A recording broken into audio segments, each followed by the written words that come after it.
أعوذ بالله من الشيطان الرجيم بسم الله الرحمن الرحيم. Akhirnya kata Rasul, siapkan kayu bakar. Kita bakar Alqamah ini agar bisa mati. Hati seorang ibu tidaklah tega melihat anaknya dibakar. Akhirnya ibu Alqamah memaafkan atas kesalahan Alqamah, dan seketika itu juga Alqamah wafat dengan mengucapkan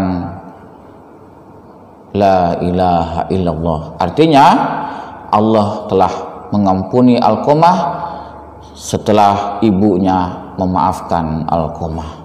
Demikianlah kemuliaan orang tua kita di hadapan Allah Subhanahu wa taala, sehingga maaf orang tua dapat memberikan ampunan dari Allah Subhanahu wa taala.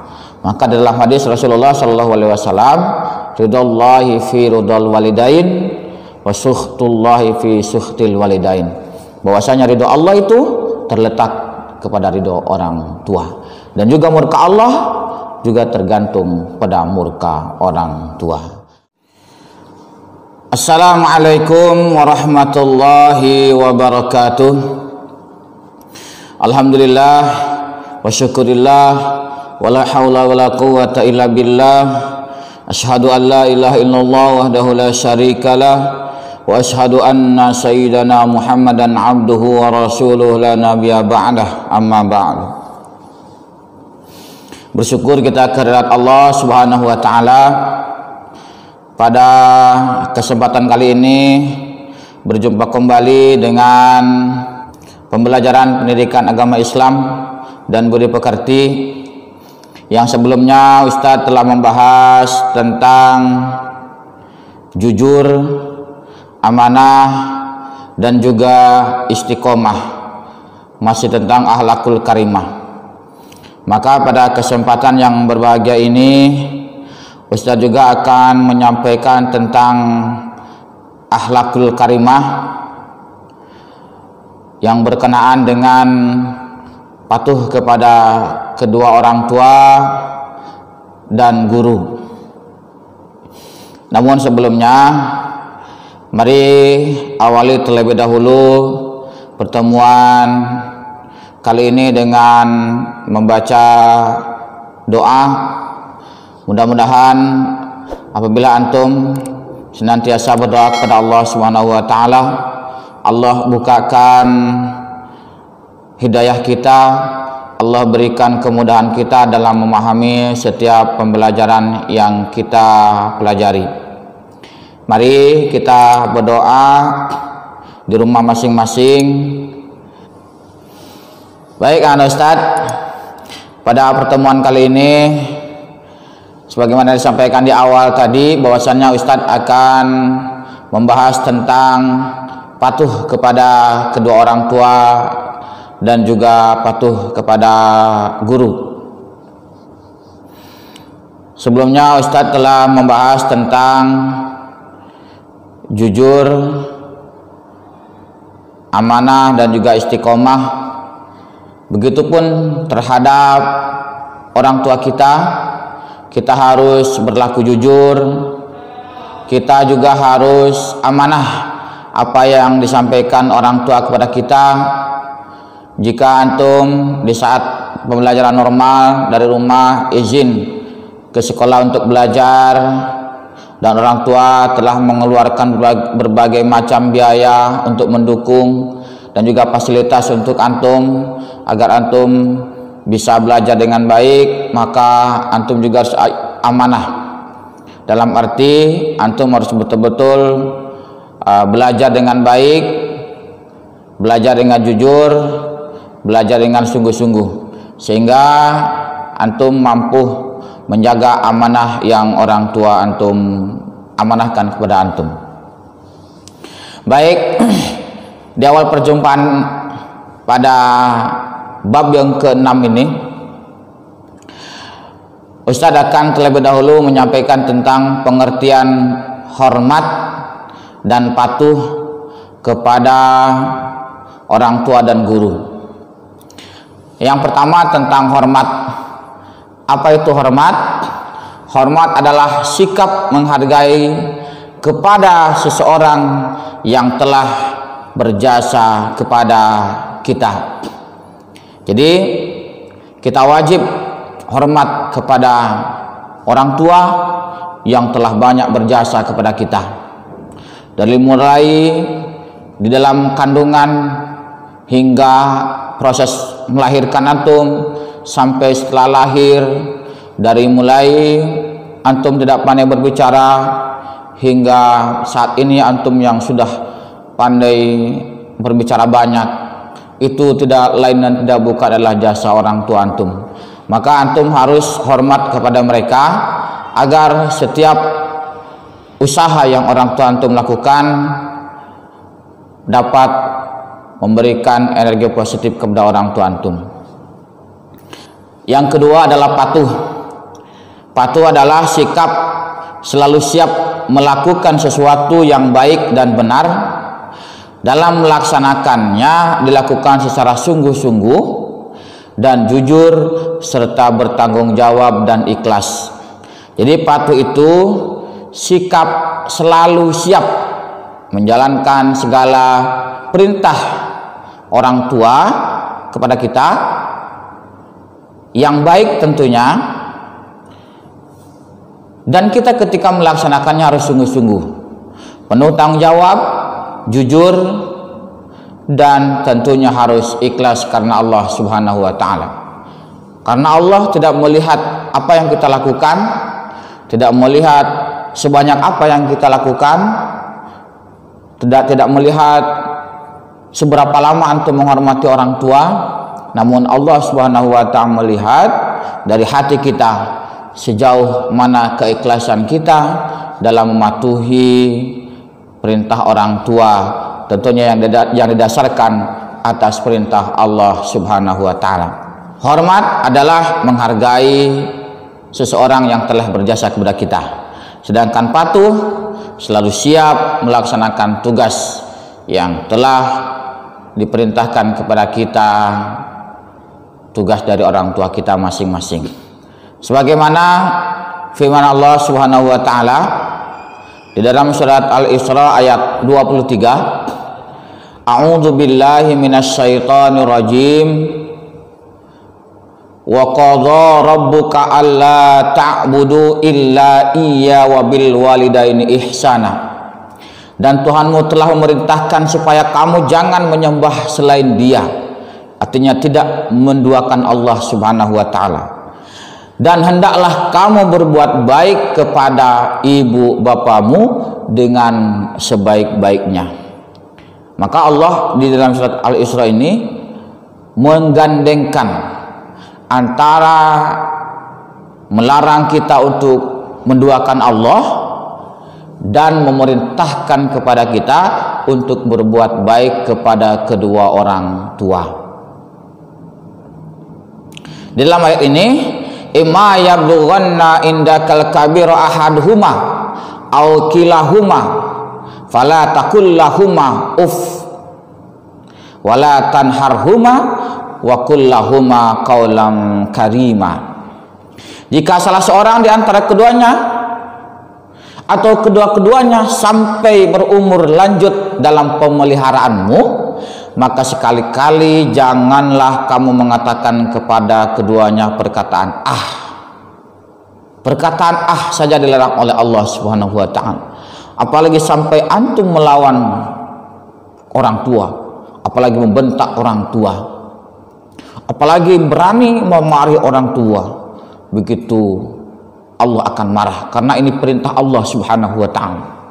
Dan di ujung ayatnya, dan janganlah kamu membentak mereka dan ucapkanlah pada mereka perkataan yang mulia.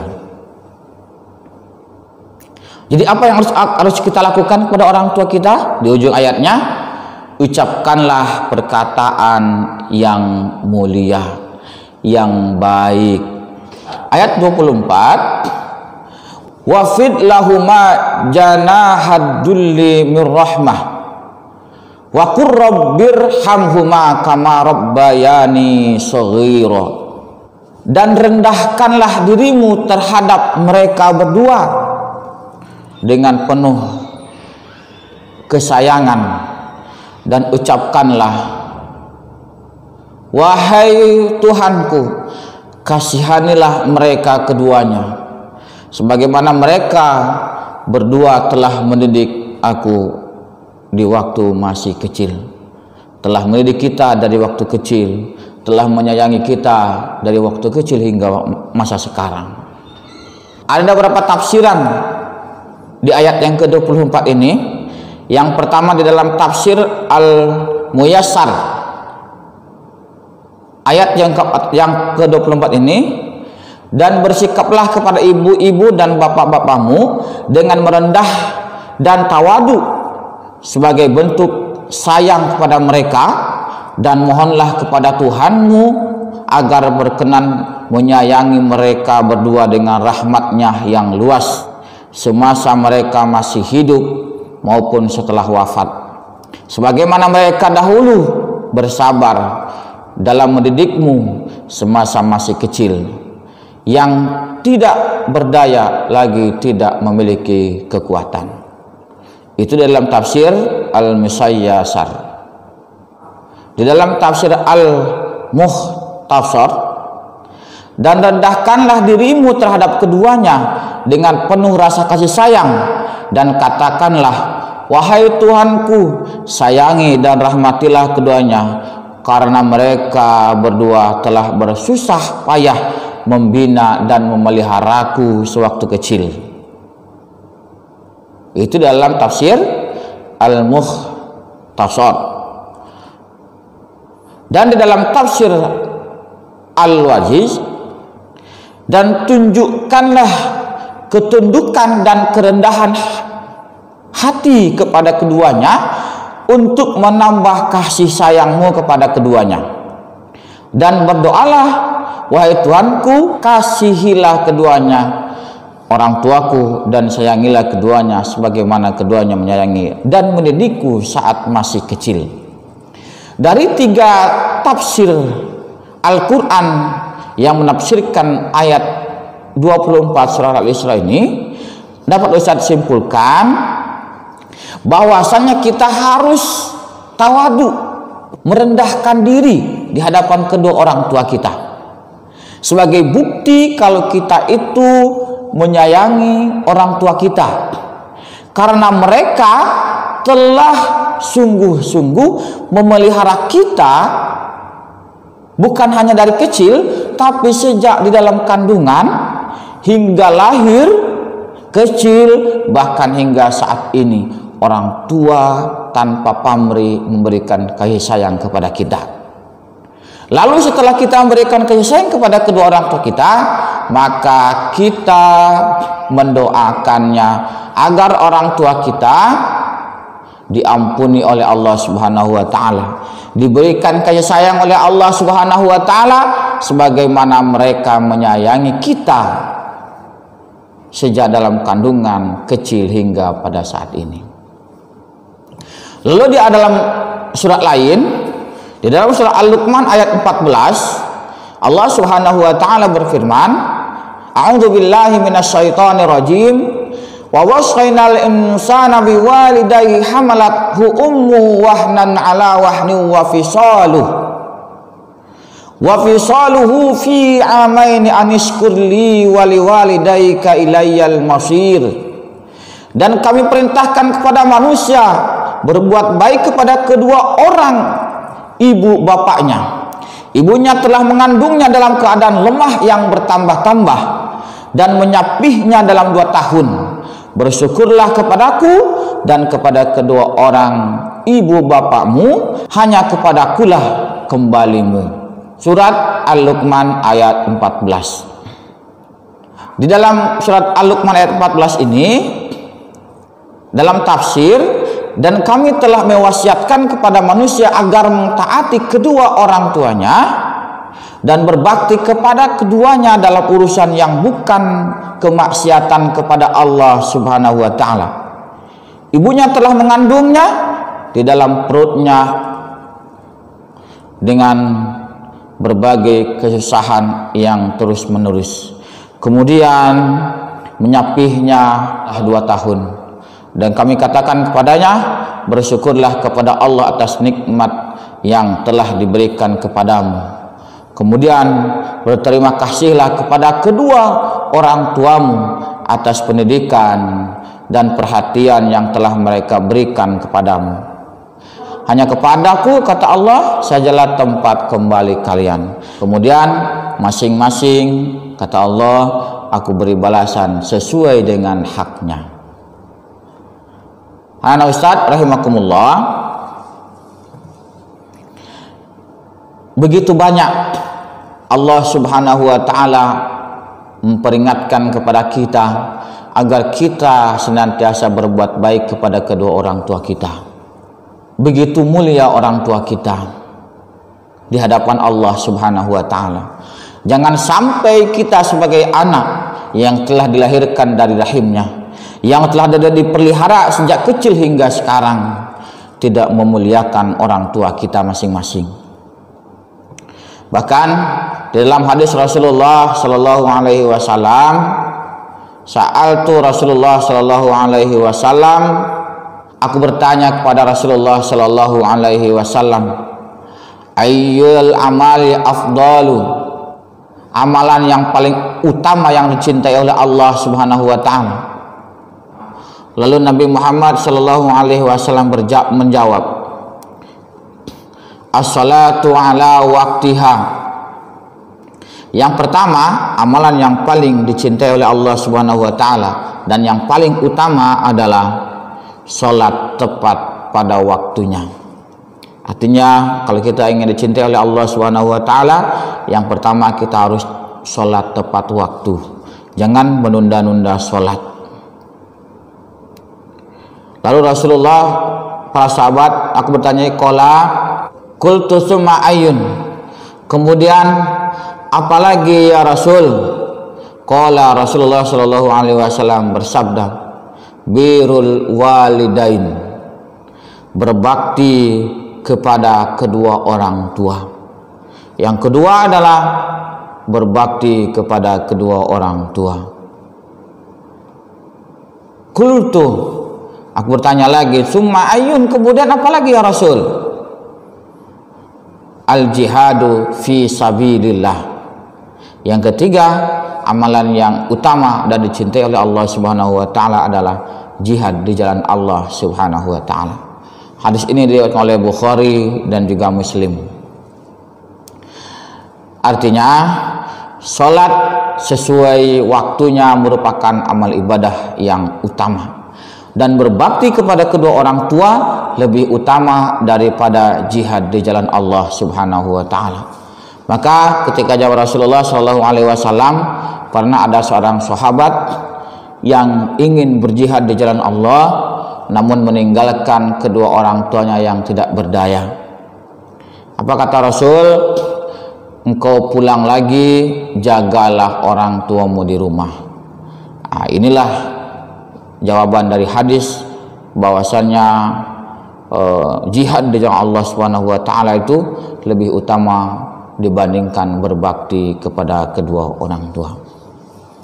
Anak Ustaz rahimakumullah, dari beberapa ayat yang telah saya sampaikan dan juga hadis amal yang dicintai oleh Allah Subhanahu wa taala telah saya sampaikan, maka pada zaman Rasulullah sallallahu alaihi wasallam ada dua orang yang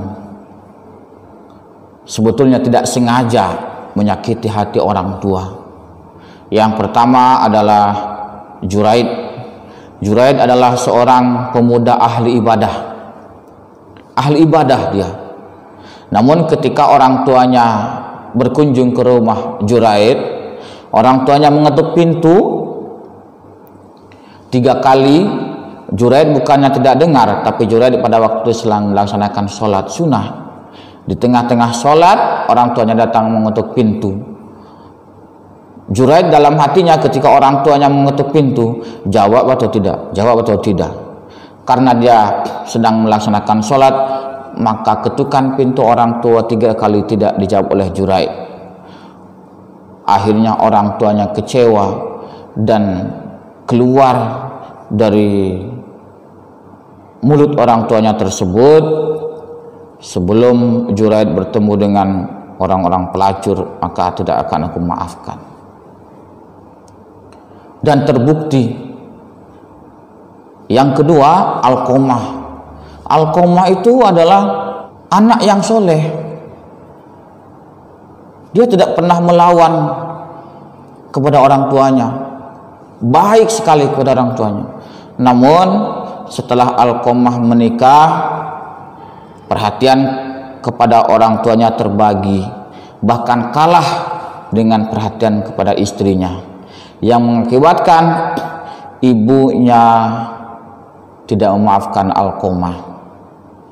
Akhirnya Alqamah ketika sakaratul maut, kesakitan dan tidak mati-mati, tidak terlepas nyawanya dari badannya. Akhirnya para sahabat mengadu kepada Rasulullah Shallallahu Alaihi Wasallam. Setelah dilihat, singkat ceritanya, setelah dilihat Rasulullah Shallallahu Alaihi Wasallam, lalu Rasulullah Shallallahu Alaihi Wasallam bertanya kepada istri Alqamah, apakah ibunya masih ada? Kata istrinya, ibunya masih ada. Coba panggil ibunya, berikan maaf untuk Alqamah. Setelah diutus sahabat oleh Rasul, satu kali diutus, ibunya tetap tak mau memaafkannya. Kedua kali juga tak mau memaafkannya. Yang ketiga, orang tuanya tak mau memaafkannya. Akhirnya kata Rasul, siapkan kayu bakar. Kita bakar Alqamah ini agar bisa mati. Hati seorang ibu tidaklah tega melihat anaknya dibakar. Akhirnya ibu Alqamah memaafkan atas kesalahan Alqamah, dan seketika itu juga Alqamah wafat dengan mengucapkan la ilaha illallah. Artinya Allah telah mengampuni Alqamah setelah ibunya memaafkan Alqamah. Demikianlah kemuliaan orang tua kita di hadapan Allah Subhanahu wa taala, sehingga maaf orang tua dapat memberikan ampunan dari Allah Subhanahu wa taala. Maka dalam hadis Rasulullah sallallahu alaihi wasallam, ridallahi fi ridal walidain wa sukhtullahi fi sukhtil walidain. Bahwasanya ridho Allah itu terletak kepada ridho orang tua, dan juga murka Allah juga tergantung pada murka orang tua. Untuk itu, anak Ustadz, mudah-mudahan kita semua tergolong orang-orang yang mampu berbakti kepada kedua orang tua dan juga kepada guru-guru kita. Karena di dalam pendidikan, orang tua kita adalah guru kita. Di dalam rumah, apabila orang tua kita pandai mendidik seperti guru di sekolah, maka orang tua di rumah berfungsi sebagai orang tua dan juga sebagai guru. Karena pada sesungguhnya pendidikan itu diwajibkan ataupun diperintahkan kepada kedua orang tua. Namun keterbatasan kemampuan mungkin orang tua, atau keterbatasan waktu, fasilitas dan sebagainya, akhirnya orang tua menitipkan kepada guru untuk diberikan pendidikan. Maka guru di sekolah merupakan orang tua antum. Barakallahu fikum jami'ah. Demikian, lebih dan kurangnya mohon maaf. Billahi taufiq wal hidayah. Wassalamualaikum warahmatullahi wabarakatuh.